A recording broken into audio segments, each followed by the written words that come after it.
ಗುರುಗಳೇ, ಲಕ್ಷ್ಮಿ ಹೊರತು ನಾರಾಯಣ ಇಲ್ಲ, ನಾರಾಯಣನ ಹೊರತು ಲಕ್ಷ್ಮಿ ಇಲ್ಲ ಅನ್ನುವಂಥದ್ದು ಗೊತ್ತಿರೋ ವಿಚಾರ. ಹೀಗಾಗಿ ಲಕ್ಷ್ಮಿ ಒಬ್ಬರನ್ನೇ ಇಟ್ಟು ಪೂಜೆ ಮಾಡಬಹುದಾ? ನಾರಾಯಣನ ಸಮೇತ ಪೂಜೆ ಮಾಡಬೇಕು, ಅದಕ್ಕೆ ಇನ್ನೊಂದು ಕಳಶ ಇಡಬೇಕು. ಈ ಥರದ್ದು ಇನ್ನೊಂದಷ್ಟು ಕನ್ಫ್ಯೂಷನ್ಸ್ ಇದೆ. ಇದು ಹೇಗೆ ದೇವರು ಒಂದನ್ನೇ ಇಟ್ಟು ಮಾಡಬಹುದಾ ಅಥವಾ ನಾರಾಯಣನ ಸಮೇತ ಮಾಡಬೇಕಾ? ಇಲ್ಲ, ತುಂಬಾ ಒಳ್ಳೆ ಪ್ರಶ್ನೆ. ಲಕ್ಷ್ಮಿ ಇಲ್ಲದೆ ನಾರಾಯಣ ಇಲ್ಲ, ನಾರಾಯಣ ಇಲ್ಲದೆ ಲಕ್ಷ್ಮಿ ಇಲ್ಲ. ಅದೇ ರೀತಿಯಾಗಿ ನಾರಾಯಣನ್ ಕರ್ಕೊಂಡು ಬಂದದ್ದಾಯ್ತು. ವಿಷ್ಣು ಸಹಸ್ರನಾಮದಲ್ಲಿ ಹೇಳುವ ಹಾಗೆ ಶಿವ ಬೇರೆ ಅಲ್ಲ, ವಿಷ್ಣು ಬೇರೆ ಅಲ್ಲ, ಶಿವರೂಪಾಯ ವಿಷ್ಣುವೆ ಅಲ್ವಾ? ಹಾಗಾದ್ರೆ ವಿಷ್ಣುನ ಪೂಜೆ ಮಾಡಬೇಕಾದ ಸಂದರ್ಭದಲ್ಲಿ ನಾವು ಶಿವನನ್ನು ಪೂಜೆ ಮಾಡಬೇಕು. ಶಿವನಿಗೂ ಒಂದು ಕಳಶ ಇಡಿ. ಬರೀ ಶಿವನನ್ನು ಪೂಜೆ ಮಾಡ್ಲಿಕ್ಕೆ ಸಾಧ್ಯ ಆಗೋದಿಲ್ಲ. ಅಲ್ಲಿ ಪರಮೇಶ್ವರಿ ಬರಲೇಬೇಕು, ಕಾಮೇಶ್ವರಿ ಇರಲೇಬೇಕು. ಕಾಮೇಶ್ವರಿಗೆ ಒಂದು ಕಳಶ ಇಡಿ. ಇವ್ರು 4 ಜನ ಬಂತು ಅಂದ್ರೆ ಅಲ್ಲಿ ಬ್ರಹ್ಮ ಪಾಪ ಬೇಜಾರು ಮಾಡ್ಕೊಳ್ತಾನೆ. ಪೂಜೆ ಇಲ್ಲದೆ ಇದ್ರೂ ಪರವಾಗಿಲ್ಲ, ಅವನಿಗೊಂದು ಕಳಶ ತಗೊಂಡು ಬಂದಿಡಿ. ಅವನೊಬ್ಬನೇ ಸುಮ್ಮನೆ ಬರಲ್ವಲ್ಲ, ಅವನ ಜೊತೆಗೆ ಅವನ ಲಕ್ಷ್ಮಿ ಬರಬೇಕಲ್ಲ. ಅವನ ಲಕ್ಷ್ಮಿ ಯಾರು? ಸರಸ್ವತಿ. ಎಲ್ಲರನ್ನೂ ಕರ್ಕೊಂಡು ಬಂದು ಎಲ್ಲರನ್ನೂ ಒಂದೊಂದೊಂದೊಂದು ಕಳಶ ಇಟ್ಬಿಡಿ, ಮುಗ್ದೋಗುತ್ತೆ. ಸಮಸ್ಯೆನೇ ಇಲ್ವಲ್ಲ. ಇದೆಯಾ ಸಮಸ್ಯೆ? ಈಗ ನಮ್ಮ ಯಾವುದೇ ರಾಜ್ಯಕ್ಕೆ ಹೋಗ್ಲಪ್ಪ, ಮುಖ್ಯಮಂತ್ರಿಗಳು ಇದ್ದೇ ಇರ್ತಾರೆ, ರಾಜ್ಯವನ್ನು ಪರಿಪಾಲನೆ ಮಾಡೋರಂತ ಇದ್ದೇ ಇರ್ತಾರೆ. ಹಿಂದೆ ರಾಜರುಗಳೆಲ್ಲ ಇದ್ರು. ಈಗ ರಾಜನಿಗೆ ಪಟ್ಟದ ಮಡದಿ ಅಂತ ಇರೋಳು, ಅದು ಬಿಟ್ಟು ಬೇರೆ ಜನ ಮಡದಿ ಎನ್ನುವಂಥವ್ರು ಇದ್ರು. ಪಟ್ಟದ ಮಡದಿ ಎನ್ನುವಂಥವ್ರು ಇದ್ರು, ಪಟ್ಟಮಹಿಷಿ ಅಂತ ಕರೆಯೋರು. ಆ ಪಟ್ಟಮಹಿಷಿ ಇಲ್ಲದೆ ಆತ ಸಿಂಹಾಸನದ ಮೇಲೆ ಕೂತ್ಕೊಳ್ಳೋ ಹಾಗಿರ್ತಿರ್ಲಿಲ್ಲ. ಆಕೆ ಬದಿನಲ್ಲಿರಬೇಕಾಗಿತ್ತು, ಈತ ಸಿಂಹಾಸನದಲ್ಲಿ ಕೂತ್ಕೋಬೇಕಾಗಿತ್ತು. ಅದೇ ನಮ್ಮ ನಾಡನ್ನ ಆಳಿದಂತಹ ಬ್ರಿಟಿಷರ ವಿರುದ್ಧ ತುಂಬಾ ಚೆನ್ನಾಗಿ ಹೋರಾಟ ಮಾಡಿದಂತಹ ವೀರ ಮಾತೆ ಅಂತ ಇವತ್ತಿಗೂ ನಾವು ನೆನಪಿಸ್ಕೊಳ್ಬೇಕಾದಂತಹ ಹಲವಾರು ವೀರ ವನಿತೆಯರಿದ್ದಾರೆ. ನಮ್ಮ ಚೆನ್ನಮ್ಮ ಆಗಿರ್ಬಹುದು, ಅಬ್ಬಕ್ಕ ದೇವಿ ಆಗಿದ್ದಿರ್ಬಹುದು, ತುಂಬಾ ಜನ ಇದ್ದಾರೆ. ಅವ್ರಿಗೆ ಯಾರಿಗೂ ಗಂಡ ಇರ್ಲಿಲ್ಲಲ್ಲ. ಅವರನ್ನ ನಾವು ಎಷ್ಟು ಪೂಜೆ ಮಾಡ್ತೀವಿ. ಹಾಗೆಯೇ ಇಲ್ಲಿ ಲಕ್ಷ್ಮಿ ಅಂತ ಬಂದಾಗ ಇದು ವರಮಹಾಲಕ್ಷ್ಮಿ, ಲಕ್ಷ್ಮಿಗೆ ಮಾತ್ರ ಸೀಮಿತ. ನೀವು ಲಕ್ಷ್ಮಿಯನ್ನ ಮಾತ್ರ ಪೂಜೆ ಮಾಡಿ. ಅದು ಬಿಟ್ಟು ಸಪರೇಟ್ ಆಗಿ ನೀವು ನಾರಾಯಣನ್ಗೊಂದು ಕಳಶ ಇಡ್ತೀನಿ ಅಂದ್ರೆ ಶಿವನಿಗೂ ಇಡಿ, ಪಾರ್ವತಿಗೂ ಇಡಿ, ಬ್ರಹ್ಮನಿಗಿಡಿ. ತ್ರಿಮೂರ್ತಿ ಬೇರೆ ಬೇರೆ ಅಲ್ವಲ್ಲ. ಈಗ ತ್ರಿಮೂರ್ತಿನ ನೀವು ಬೇರೆ ಬೇರೆ ಮಾಡ್ತಿರಲ್ಲ, ಅಂದ್ರೆ ನಿಮ್ ಯೋಚನೆಗಳೆಲ್ಲಿ ಹೋಗ್ತಿದೆ? ಇವಾಗ ಒಂದು ನೀವು ತಾಯಿನ ಕಟ್ರೆ ಬಹಳ ಪ್ರೀತ, ಹೌದಾ? ತಾಯಿ ಇಲ್ಲದೆ ಏನು ಕೆಲಸನೂ ಮಾಡೋಕ್ಕಾಗಲ್ಲ. ಪಾಡ್ಕಾಸ್ಟ್ ಮಾಡ್ಬೇಕಾದ್ರು ಪಕ್ಕದಲ್ಲಿ ಕುಡಿಸ್ಕೊಳಕ್ಕಾಗತ್ತಾ? ಕುಡಿಸ್ಕೊಳಕ್ಕಾಗತ್ತಾ? ಇಲ್ಲ. ನಾನು ಒಬ್ಬನೇ ಬರಲ್ಲ ಮಗು, ನಿಮ್ಮ ಅಪ್ಪನ ಬಿಟ್ಟು ನಾನು ಬರಲ್ಲ, ಅಪ್ಪನ ಕರ್ಕೊಂಡು ಆ ಕಡೆ ಕುಡಿಸ್ಕೊಳೋದು. ಇಲ್ಲಿ ನೀವು ಏನ್ ಮಾಡಕ್ ಬಂದಿದ್ದೀರಿ, ಏನ್ ಮಾಡ್ತಾ ಇದ್ದೀರಿ ಅನ್ನುವಂಥದ್ದಷ್ಟೇ ಪ್ರಮುಖವಾದದ್ದು. ಈಗ ವರಸಿದ್ಧಿ ವಿನಾಯಕ ವ್ರತ ಮಾಡ್ತೀವಿ, ಗಣೇಶನ್ ಪೂಜೆ ಮಾಡ್ತಾ ಇದ್ದೀವಿ ಅಂತ ಹೇಳಿ ನಾವು ಪರಮೇಶ್ವರನ್ ಪೂಜೆ ಮಾಡಲ್ಲ ಅಂತಲ್ಲ. ಅವತ್ತಿರುವಂಥದ್ದೇನೋ ವರಸಿದ್ಧಿ ವಿನಾಯಕನಿಗೆ, ಅವನಿಗೆ ಪೂಜೆ ಮಾಡ್ತಾ ಇದ್ದೀವಿ ಅಷ್ಟೇ. ಹಾಗಂತ ಹೇಳಿ ಪರಮೇಶ್ವರನ್ನು ಕರ್ಕೊಂಡು ಬಂದು ನೀವು ಇಡಿ ಅಂತಂದ್ರೆ ಎಷ್ಟು ಸೂಕ್ತ? ಫಸ್ಟ್ ಅಪ್ಪನಿಗೆ ಪೂಜೆ ಮಾಡ್ಬೇಕು. ನೀವು ಅಪ್ಪನಿಗೆ ಪೂಜೆ ಮಾಡದೆ ನೀವು ಮಗನಿಗೆ ಪೂಜೆ ಮಾಡ್ತಾ ಇದ್ದೀರಾ. ಬರೀ ಹೆಂಡ್ತಿನ ಕೂಡಿಸ್ಕೊಂಡಿದ್ದೀರಾ, ಗಂಡನ್ನು ಕರ್ಕೊಂಡು. ಏನು ಹುಚ್ಚಾಟವ ಇದು? ಅವ್ರ ತಲೆಗಳಿಗೆ, ನಾಲ್ಗೆಗಳಿಗೆ ಏನು ಬರುತ್ತೋ ಎಲ್ಲಾನು ಹೇಳ್ಬಿಡೋದು.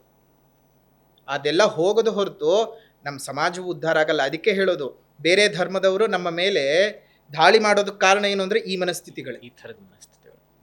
ಶುದ್ಧವಾಗಿ ತಿಳಿದಂತಹವರು, ಶುದ್ಧವಾದ ಭಾವ ಇರತಕ್ಕಂಥವ್ರಿಗೆ ಇದು ಯಾವುದು ಸಮಸ್ಯೆನೇ ಅಲ್ಲ. ಎಷ್ಟೋ ಕಡೆ ನಾವು ನೋಡುವಂತಹ ಸಂದರ್ಭದಲ್ಲಿ ಈ ಪೂಜೆಯನ್ನು ಮಾಡುವಂತಹ ಪ್ರಕ್ರಿಯೆ ಮಾಡಬೇಕಾದಾಗ ಎಷ್ಟೋ ಜನ ಹೆಣ್ಮಕ್ಳೇ ಸಹಾಯ ಮಾಡೋದು. ಜಡೆಗೆ ಜಡೆ ಶತ್ರು, ಜಾತಿಗೆ ಜಾತಿ ಶತ್ರು ಅನ್ನೋದನ್ನ ರುಜುವಾತ್ ಮಾಡ್ತಾರೆ. ಅದನ್ನ ಮಾಡಕ್ ಹೋಗ್ಲೇಬಾರ್ದು. ಲಕ್ಷ್ಮಿ ಇಲ್ಲದೆ ನಾರಾಯಣ ಇಲ್ಲ, ಹೌದಪ್ಪ, ಇಲ್ಲ ಅಂತ ನಾವು ಹೇಳೋದಿಲ್ಲ. ನೀವಿಲ್ಲಿ ವರಮಹಾಲಕ್ಷ್ಮಿ ಅಂತ ಪೂಜೆ ಮಾಡ್ಬೇಕಾದ್ರೆ ನೀವು ವರಮಹಾಲಕ್ಷ್ಮಿಗೆ ಮಾಡಿ, ಅವಳಿಗೆ ಮಾಡಿದ ನಂತರ ನಾರಾಯಣ ದೇವರು. ಕೊನೆಯದಾಗ ನಾವೆಲ್ಲ ಏನೋ ಹೇಳ್ತೀವಿ, ಕೃಷ್ಣಾರ್ಪಣ ಅಲ್ವಾ? ಕೃಷ್ಣ ಬೇರೆ ಯಾರು? ಕೊನೆಯದಾಗಿ ನಾವು ವರಮಹಾಲಕ್ಷ್ಮಿಯನ್ನೇ ಮಾಡಲಿ, ಕೇದಾರೇಶ್ವರನ ವ್ರತಾನೇ ಮಾಡಲಿ, ಜ್ಯೋತಿರ್ಭೀಮೇಶ್ವರ ವ್ರತಾನೇ ಮಾಡಲಿ, ಯುಗಾದಿ ಹಬ್ಬವೇ ಮಾಡಲಿ, ದಸರವೇ ಮಾಡಲಿ, ಏನೇ ಮಾಡಿದ್ರು ಪ್ರತಿದಿನದ ದಿನನಿತ್ಯದ ಪೂಜೆ ಆದ ನಂತರ ನಾವು ಕೊನೆಗೆ ಯಾರಿಗೆ ಅರ್ಪಣೆ ಮಾಡ್ತೀವಿ? ನಾರಾಯಣನಿಗೆ ಅರ್ಪಣೆ ಮಾಡ್ತೀವಿ. ಅಂದ್ರೆ ಕೊನೆಗೆ ನಾವು ಮಾಡುವಂಥದ್ದು ಕೊನೆಯದಾಗಿ ಎಲ್ಲ ಹೋಗಿ ಸೇರ್ತಕ್ಕಂಥದ್ದು ನಾರಾಯಣನಿಗೆ ಹೊರತು ಬೇರೆ ಇನ್ನೇನು ಅಲ್ಲ. ಸೊ ಹಾಗಾಗಿ ಈ ಸಣ್ಣ ವಿಚಾರನೂ ಗೊತ್ತಿಲ್ಲದೆ ಇರತಕ್ಕಂಥವ್ರು ಹಬ್ಬಿಸುವಂಥ ವಿಚಾರ, ಇದನ್ನು ನೀವು ಹಬ್ಬಿಸ್ಕೊಳ್ತೀರಿ. ಅದನ್ನು ಬಿಟ್ಟು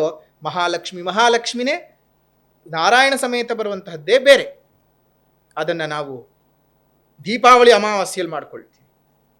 ಯಮುನಾ ಕಳಶಗಳನ್ನೆಲ್ಲ ಸ್ಥಾಪನೆ ಮಾಡಿಕೊಂಡು ಅದಕ್ಕೆಲ್ಲ ಮಾಡ್ತಕ್ಕಂಥ ದೀಪಾವಳಿನಲ್ಲಿ ಮಾಡುವಂತಹ ಲಕ್ಷ್ಮೀ ಪೂಜೆಗೂ ಈ ವರಮಹಾಲಕ್ಷ್ಮಿಗೂ ಬಹಳ ವ್ಯತ್ಯಾಸ ಇದೆ.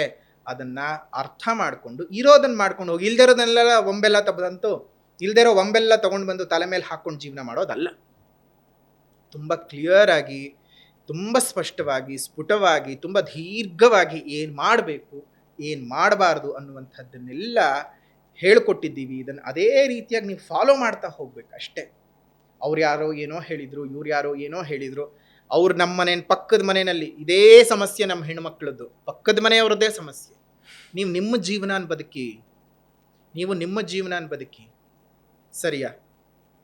ನೀವೇನು ಮಾಡ್ತಾ ಇದ್ದೀರಿ ಅಂತ ಹೇಳಿದರೆ ಒಂದು ಸಣ್ಣ ಉಪಕಥೆ ಇದೆ. 3 ಜನ ಹೆಂಗಸರು ದೇವಸ್ಥಾನಕ್ಕೆ ಹೋದ್ರಂತೆ. ಅದರಲ್ಲಿ ಒಬ್ಬಳಿಗೆ ಅಷ್ಟಕ್ಕಷ್ಟೇ ನಂಬಿಕೆ, ಇನ್ನೊಬ್ಬಳಿಗೆ ನಂಬಿಕೆಯೇ ಇಲ್ಲ. ಇನ್ನೊಬ್ಳು ಪರಮಭಕ್ತೆ, ಸುಮ್ಮನೆ ದೇವಸ್ಥಾನಕ್ಕೆ ಹೋಗ್ಬೇಕಲ್ಲ ಹೆಣ್ಮಕ್ಳು, ಹೋಗಿದ್ದಾರೆ. 3 ಜನನು ಹೋಗಿದ್ದಾರೆ. ಅಮ್ಮನವ್ರು ಪ್ರತ್ಯಕ್ಷವಾಗಿ ಹೋದರು. ಒಬ್ಬಳಿಗೆ ದೇವರ ಮೇಲೆ ಅಪಾರವಾದ ಪ್ರೀತಿ ಇರುವಂಥವಳಿಗೆ ಮಣ್ಣಿನ ಪಾತ್ರೆಯಲ್ಲಿ ಪಾಯಸವನ್ನು ಕೊಟ್ಟಳು. ಅರ್ಧಂಬರ್ಧ ನಂಬಿಕೆ ಇದ್ದಂಥವಳಿಗೆ ಬೆಳ್ಳಿ ಪಾತ್ರೆಯಲ್ಲಿ ಪಾಯಸವನ್ನು ಕೊಟ್ಟಳು. ಏನೂ ನಂಬಿಕೆ ಇಲ್ಲದೆ ಇದ್ದಂಥವಳಿಗೆ ಚಿನ್ನದ ಪಾತ್ರೆಯಲ್ಲಿ ಪಾಯಸವನ್ನು ಕೊಟ್ಟಳು. 3 ಜನದಲ್ಲಿ 2 ಬಹಳ ಸಂತೋಷವಾದರು. ಅರ್ಧ ನಂಬಿಕೆ ಇದ್ದವಳು, ಏನೂ ನಂಬಿಕೆ ಇಲ್ಲದವಳು. ಪೂರ್ಣ ನಂಬಿಕೆ ಇದ್ದಂಥವಳಿಗೆ ಕಣ್ಣಲ್ಲಿ ನೀರು ಧಾರಾಕಾರವಾಗಿ ಹರಿದು ಬರ್ತಾ ಇದೆ. ಅಲ್ಲಮ್ಮ, ನಾನು ನಿನ್ನ ಅನುಕಾಲ ಸ್ತುತಿ ಮಾಡಿದೆ, ಪೂಜೆ ಮಾಡಿದೆ, ಪುನಃ ವ್ರತಗಳನ್ನು ಪುನಸ್ಕಾರಗಳನ್ನೆಲ್ಲ ಮಾಡಿದೆ, ನೀನು ನನಗೊಂದು ಮಣ್ಣಿನ ಪಾತ್ರೆಯಲ್ಲಿ ಕೊಟ್ಬಿಟ್ಟಿಲ್ಲ. ಆಗ ದೇವಿ ಹೇಳಿದ್ಲಂತೆ, ನೀನು ಆ ಪಾತ್ರೆಯನ್ನು ನೋಡ್ತಿದ್ಯಾ, ಆ ಪಾತ್ರೆ ಒಳಗಡೆ ಏನಿದೆ ಅಂತ ನೋಡ್ತಾ ಇಲ್ಲ. 3 ಜನಕ್ಕೂ ಕೊಟ್ಟಿರುವಂಥದ್ದು ಒಂದೇ ಪದಾರ್ಥವೇ. ನೀನು ಅದನ್ನು ಅರ್ಥ ಮಾಡು. ಅದು ಅರ್ಥವಾಗದ ಹೊರತು ಮಣ್ಣಿಂದು, ಬೆಳ್ಳಿಯದ್ದು, ಚಿನ್ನ ಇವುಗಳ ಮೇಲೆ ಹೋಗ್ತಿರುತ್ತೆ ಮನಸ್ಸು. ಅದ್ರ ಒಳಗಡೆ ಇರುವಂಥ ಪದಾರ್ಥವೇನು? ಇವ ಕಡೆ ಪಕ್ಷ ಇವಳಿಗೆ ಮಣ್ಣಿಯದ್ದಾದ್ರೂ ಸಿಕ್ತು. ಎಷ್ಟೋ ಜನಕ್ಕೆ ಅದು ಇಲ್ವಲ್ಲ, ದರ್ಶನದ ಭಾಗ್ಯವೇ ಇಲ್ಲ. ಅಂಥದ್ರಲ್ಲಿ ದೇವಿಯ ಸ್ವತಃ ಕೊಟ್ಟಾಗ ಈ ರೀತಿಯಾದ ಮನಸ್ಥಿತಿಗಳು ಬರುತ್ತೆ. ಇದು ನಮ್ಮ ಜನಕ್ಕೆ ಹೋಗಬೇಕು.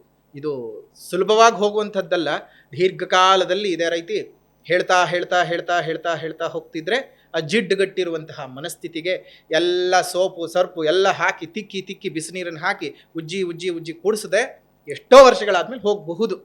ಆದರೆ ಪೂರ್ಣ ನಂಬಿಕೆನೂ ಇಲ್ಲ. ಜನರ ಮನಸ್ಥಿತಿ ಹಾಗೆ ಆಗ್ತಾ ಇದೆ. ಇನ್ನು ವರಮಹಾಲಕ್ಷ್ಮಿ ಎಲ್ಲರಿಗೂ ಸಹ ಅನುಕೂಲ ಮಾಡಲಿ. ಸಾವಿರಾರು ರೂಪಾಯಿ ದುಡ್ಡು ಖರ್ಚು ಮಾಡಿ ನೀವು ವ್ರತವನ್ನು ಮಾಡಿ ಸಾಲಗಾರರಾಗೋದಕ್ಕಿಂತ ನಿಮ್ಮ ಮನೆಯಲ್ಲೇನಿದೆ ಅದನ್ನು ಹಾಕಿ ಪೂಜೆ ಮಾಡಿ. ಸಾಲ ಮಾಡ್ಕೊಂಡು ಯಾವುದೇ ಕಾರಣಕ್ಕೂ ನೀವು ವ್ರತ ಮಾಡಿದ್ರೆ ನೀವು ಖಂಡಿತ ಉದ್ಧಾರನೂ ಆಗಲ್ಲ, ನಿಮಗೆ ಸಾಲ ತೀರ್ಸೋಕ್ಕೂ ಆಗಲ್ಲ. ದೇವರ ಹೆಸರಿನಲ್ಲಿ ಯಾರು ಸಾಲ ಮಾಡಿ ಪೂಜೆ ಮಾಡ್ತಿರೋ ಬರೆದಿಟ್ಕೊಳ್ಳಿ, ಅವ್ರು ಮುಂದಿನ ವರ್ಷಕ್ಕೂ ಸಾಲ ಮಾಡಬೇಕಾಗುತ್ತೆ. ನಿಮ್ಮ ಸಂಪಾದನೆ ಒಳಗಡೆ ಏನು ಮಾಡಿರ್ತೀರೋ ಅದು ಮಾತ್ರ ನಿಮ್ಮ ಬದುಕಿಗೆ ಬರುತ್ತೆ ಹೊರತು ಸಾಲ ಮಾಡಿ ಪೂಜೆ ಮಾಡಿ, ಸಾಲ ಮಾಡಿ ಪುರೋಹಿತರನ್ನು ಕರೆಸಿ, ಸಾಲ ಮಾಡಿ ಇನ್ನೊಬ್ರಿಗೆ ದುಡ್ಡು ದಾನ ಮಾಡಿ ಏನೂ ಉದ್ಧಾರ ಆಗಲ್ಲ. ಇನ್ನು ನೀವು ಸಾಲಗಾರರಾಗ್ತಾನೆ ಹೋಗ್ತಿರೋ ಹೊರತು ನಿಮ್ಮ ಸಂಪಾದನೆ ಕೈ ಸೇರೋದಿಲ್ಲ. ನಿಮ್ಮ ಸಂಪಾದನೆ ಕೈ ಸೇರಬೇಕು ಅಂದರೆ ನೀವು ಅರ್ಜನೆ ಮಾಡಿರುವಂತಹ 4 ಆಣೆ ರೂಪಾಯಲ್ಲೇ ಪೂಜೆ ಮಾಡಿ, ಸಾಧ್ಯ ಆಗತ್ತೆ. ಕಡ್ಡಿ ಕರ್ಪೂರನ ಬೆಳಗ್ಗೆ ಏನೂ ಇಲ್ವಾ? ಮನಸ್ಸಿಗಿಂತ ದೊಡ್ಡ ಪುಷ್ಪ ಇನ್ಯಾವುದು ಪ್ರಪಂಚದಲ್ಲಿ ಇರುವಂತಹ ಅತ್ಯಂತ ಶುಭಕರವಾದ ಶ್ರೇಷ್ಠವಾದ ಎಲ್ಲೂ ಸಿಗದೇ ಇರುವಂತಹ ಏಕೈಕ ಪುಷ್ಪ ಅಂದರೆ ಅದು ನಿಮ್ಮ ಮನಸ್ಸು. ಆ ಮನಸ್ಸನ್ನು ದೇವರಿಗೆ ಅರ್ಪಣೆ ಮಾಡಿದರೆ ಮಾತ್ರವೇ ಎಲ್ಲ ಮಲ್ಲಿಗೆ ಹೂವು ತಂದು ಹಾಕಿ, ಕನಕಾಂಬರ ತಂದು ಹಾಕಿ, ಸುಗಂಧರಾಜ ತಂದು ಹಾಕಿ, ಗುಲಾಬಿ ಹೂ, ಸುರೀರಿ, ಬಿಲ್ವ ಪತ್ರೆ, ಗರಿಕೆ, ಇನ್ಯಾವುದ್ಯಾವುದೇ ಹೂಗಳು ಸಿಗುತ್ತೆ, ಸೇವಂತಿಗೆ, ಶಾಮಂತಿಗೆ ಎಲ್ಲ ತಗೊಂಡು ಬಂದು ಸುರೀರಿ. ಆದರೆ ಎಲ್ಲ ಸುರಿದು ಕೊನೆಗೆ ನಿಮ್ಮ ಮನಸ್ಸೇ ಹಾಕಲಿಲ್ಲ ಅಂದರೆ ಭಗವತಿಯೂ ಬರಲ್ಲ, ಏನೂ ಬರಲ್ಲ. ಆ ಹೂವು ಬಾಡಿ ಹೋಗುತ್ತೆ. ಎಂದೂ ಬಾಡದ ಪುಷ್ಪ ನಿಮ್ಮ ಮನಸ್ಸು.